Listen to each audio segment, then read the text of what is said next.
નમસ્કાર વિદ્યાર્થીઓ, જય માતાજી.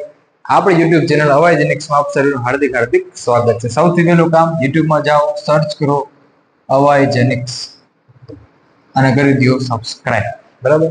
હવે આપણે શરૂ કરશું ચેપ્ટર નંબર 6, ધોરણ 10, નિયંત્રણ અને સંકલન. આ ચેપ્ટર ટોટલ 6 માર્ક્સ ચેપ્ટર છે, જેમાં તમને એક જોડકું પૂછાય, ક્વેશ્ચન નંબર 21 અને 22, એક પ્રશ્ન માગ્યા મુજબ પૂછાય, મામૂ પ્રશ્ન, અને 3 માર્કનો એક પ્રશ્ન તમને અહીંયાથી પૂછાય. ટોટલ 6 માર્કનું ચેપ્ટર આવે. આ ચેપ્ટરમાં તમને જનરલ ઓપ્શન મળતા નથી, પણ ચેપ્ટર બહુ સરળ છે અને કામનું ચેપ્ટર છે. 3 માર્ક્સ તો ઓબ્જેક્ટિવમાં તમારે લેવાના જ છે.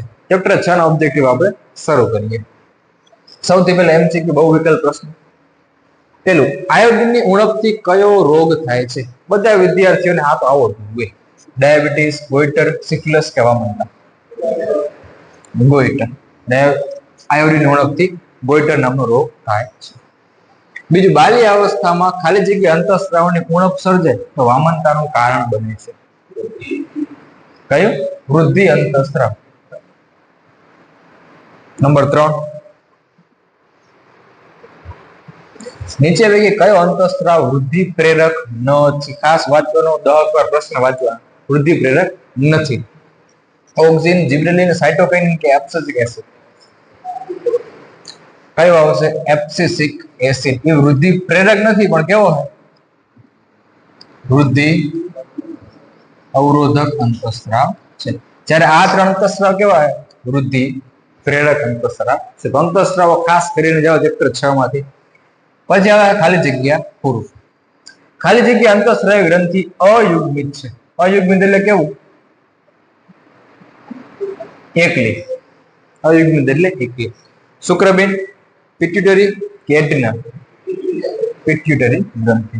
શુક્રબીન અને એડ્રિનલ બે જોડીમાં હોય છે. શુક્રબીનમાં એક જોડ શુક્રબીન આવ્યા છે વૃષણ કોથળીની અંદર. એડ્રિનલ ગ્રંથિ આ બે બંને કિડની ઉપર અહીંયા આવેલી હોય છે ગ્રંથિ.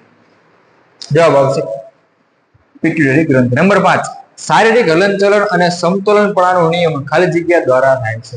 અનુમસ્તિષ્ક, સેતુ કે લંબ મસ્તિષ્ક? અનુમસ્તિષ્ક. જે વિદ્યાર્થીઓએ માર્ચ 2024 નું પેપર સોલ્વ કર્યું તો એમાં માગ્યા મુજબમાં આ જ પ્રશ્ન અહીંયા ખાલી જગ્યા સ્વરૂપે ત્યાં માગ્યા મુજબ સ્વરૂપે પૂછાયેલો હતો. એટલે ખાસ આ પ્રશ્ન તમારે સોલ્વ કરવી.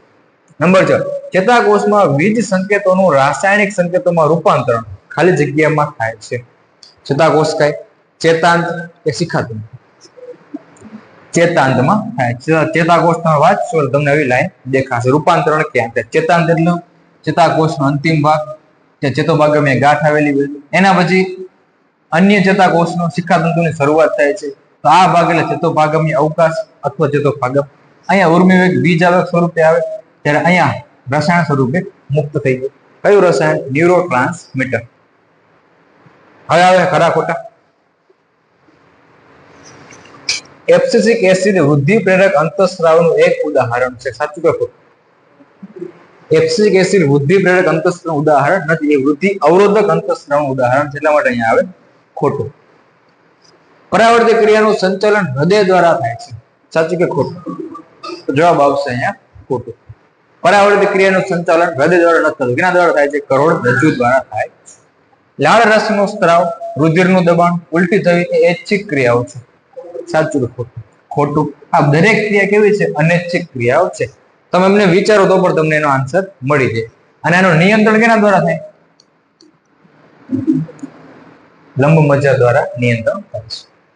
વનસ્પતિમાં નિયંત્રણ અને સંકલન ચેતા અને સ્નાયુ પેશી દ્વારા થાય છે. સાચું કે ખોટું? તો જવાબ આવશે ખોટું. કારણ કે વનસ્પતિમાં ચેતા કે સ્નાયુ પેશી હોતી નથી. ટેક્સ્ટ બુકની લાઇન્સ જ છે આ બધી. વનસ્પતિમાં શું આવેલું હોય છે? અંતઃસ્ત્રાવ.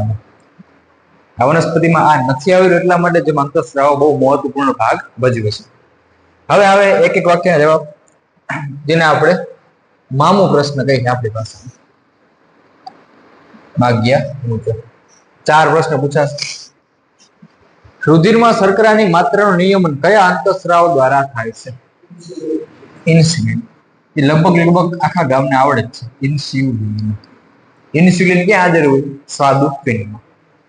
સ્વાદુપિંડ એ કયો અંતઃસ્ત્રાવ ઉત્પન્ન કરે છે? તો સિમ્પલ જ છે. કયો અંતઃસ્ત્રાવ? ઇન્સ્યુલિન અંતઃસ્ત્રાવ ઉત્પન્ન કરે છે.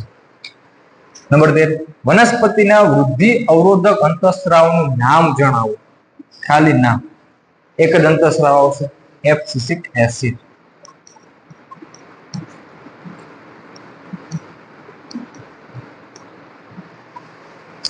લંબ મજ્જા દ્વારા કઈ ક્રિયાઓનું નિયંત્રણ થાય છે? હમણાં જ આપણે જોઈ કે પેલું તો લ એટલે લાળ રસનું જરૂર, રુધિરનું દબાણ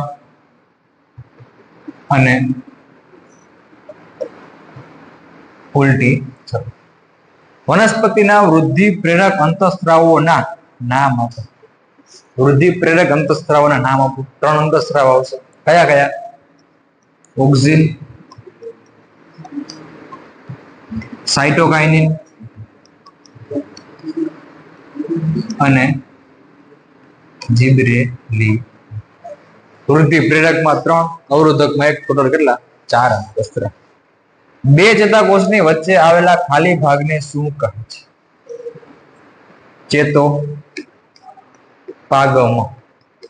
અથવા તમે એને ચેતોપાગમીય અવકાશ પણ કહી શકો છો. કયા અંતઃસ્રાવની અસરથી હૃદયના ધબકારા વધે છે? એડ્રીનાલિન અંતઃસ્રાવ. એડ્રીનાલિન અંતઃસ્રાવ કઈ ગ્રંથિમાંથી આવે? એડ્રીનાલ ગ્રંથિમાંથી. મને ઓળખો. આવો પ્રશ્ન મને ખૂબ જ ગમે. હું મગજનો મુખ્ય વિચારવા વાળો ભાગ છું. અગ્ર મગજ, પ્રથમ ભાગ જ આવશે.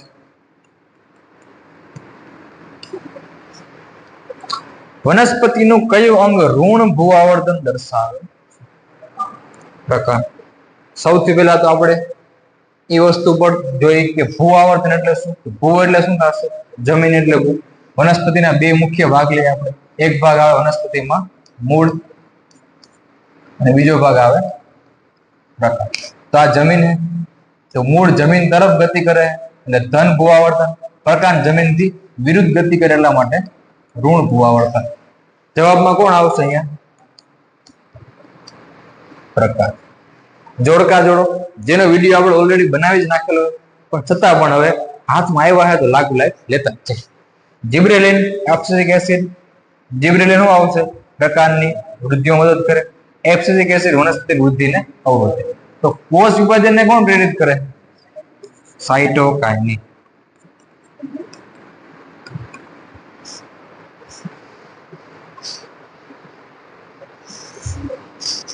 ઘ્રાણ સંવેદક તો કોણ આવશે? નાક. તાપ સંવેદક તો ત્વચા. તો ત્વચા તાપ સંવેદક પણ છે. અને બીજું કેની માટે આવશે?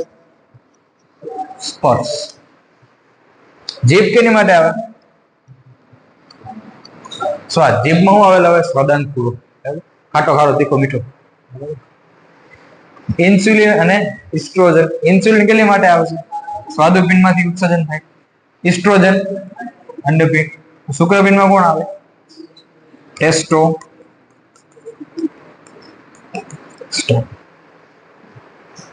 આમાંથી જોડકા પૂછાય એટલે જોડકા ખાસ કરવા, એટલા મને વધારે જોડકા આપેલા.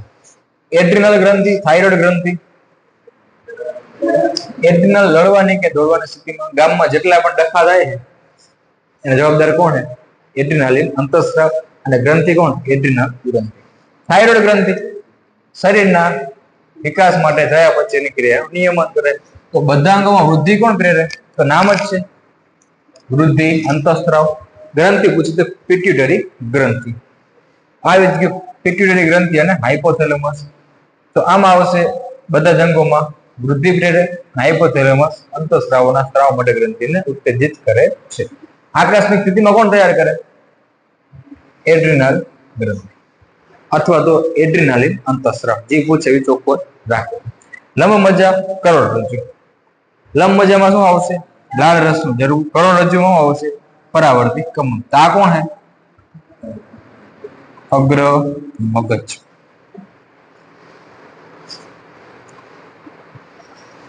Thyroxine, adrenaline. થાઇરોક્સિન શું આવશે? વૃદ્ધિ માટે ચયાપચયનું નિયમન. એડ્રિનાલિન તો ખબર જ છે, શ્વાસોચ્છ્વાસ હૃદયના ધબકારા. અહીંયા કોણ આવશે? ઇન્સ્યુલિન. ગ્રંથિ પૂછે તો સ્વાદુપિંડ. થાઇરોક્સિન માટે જવાબદાર કોણ છે? આયોડિન ઉત્પન્ન થવા માટે કોણ જવાબદાર છે? આયોડિન. થાઇરોક્સિન અંતઃસ્રાવ માટે. તો આ તમારા ચેપ્ટર 6 ના આઈએમપી હેતુલક્ષી પ્રશ્નો હતા. મળીએ બીજા વિડીયોમાં. ચેનલ સબસ્ક્રાઇબ કરી લેજો.